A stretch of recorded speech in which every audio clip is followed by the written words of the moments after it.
Gotcha game. A while back, that phrase meant absolutely nothing to me. I knew it was a genre of video games, but I never really bothered to look into what it was all about. Until, out of pure curiosity, I decided to give Genshin Impact a shot.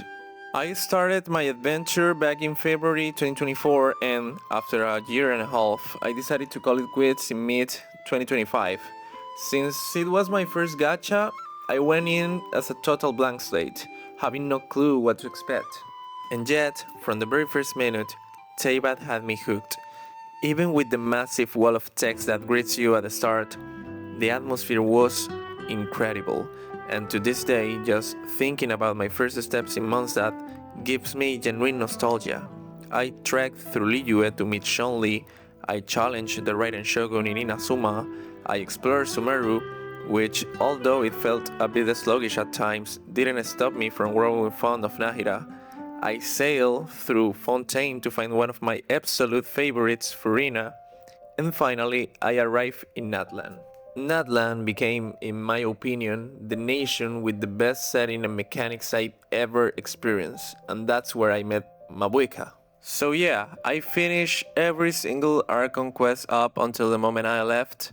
I loved the aesthetics, the exploration, the characters, the story, and the combat, but there was a pebble in my shoe that stuck with me the whole time until eventually I just got tired of it. Genshin Impact does not respect your time. Now, when I say the game doesn't respect your time, I'm not talking about exclusive banners. You know what I mean, those 21-day cycles where if you don't manage to pull your dream waifu or husbando, you just have to wait months for a rerun. As a free-to-play player, I always knew I couldn't have everything. With some planning and saving, I managed to get what I really wanted. I mean, I can even flex my C2 Furina to this day. I accept that the wait times are part of the gacha nature, and honestly, that was never the real issue for me.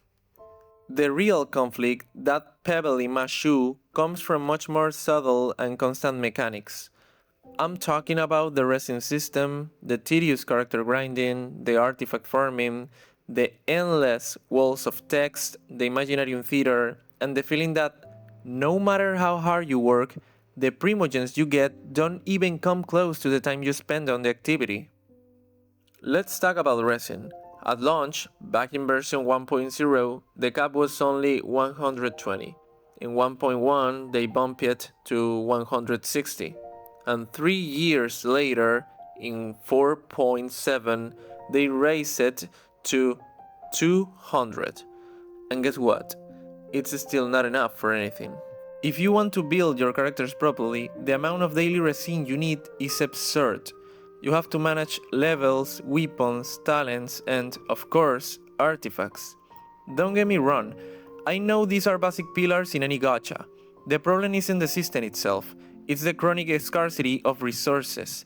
Even with condensed resin, the inventory cap is only 5, which gives us basically zero room to breathe.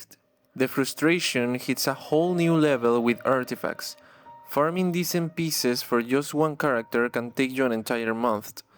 Often, I end up with a half-built character simply because another banner I liked popped up, forcing me to put the previous project on hold. What really made it click for me was playing Zenless Zone Zero.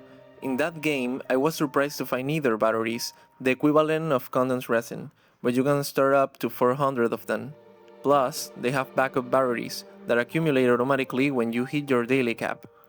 That simple quality of life detail blew my mind, because it proves that when Hoyoverse actually wants to, they can respect their players' time. But in Genshin, it feels like they deliberately choose not to make things easier, and this bleeds into another pain point: the sheer amount of unnecessary text, especially in side quest. I get that the main story is the heart of the game. I actually loved sitting there and enjoying every bit of dialogue in the Archon quest because it was genuinely entertaining. But the side quest? Man, I was begging for a skip button. Honestly, I only did them for the primogens, not the content. It's just frustrating to spend 30 minutes or even an hour on a quest just to get, if you are lucky, about 60 primogens. It's just more proof that they treat us like pigeons. throwing us breadcrumbs, waiting for us to hoard them for months just to pull on the current banner.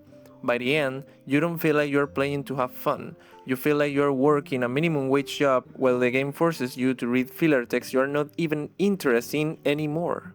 And then there's the endgame. I don't have much to say about it. I always liked the Abyss. The Stygian conflagration also felt like a rewarding challenge. However, the Imaginarium Theater feels different. It seems like a gatekeeper designed exclusively for players who have a massive character roster. You basically just need to have the right number of units, properly leveled and geared up.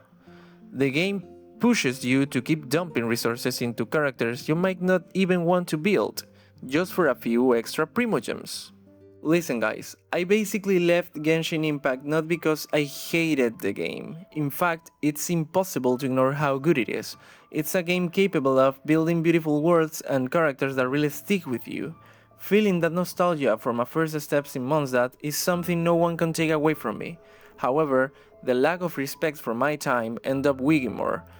I learned that sometimes to enjoy a gacha game, the best thing to do is to know when to close the door and stop seeing it as an obligation.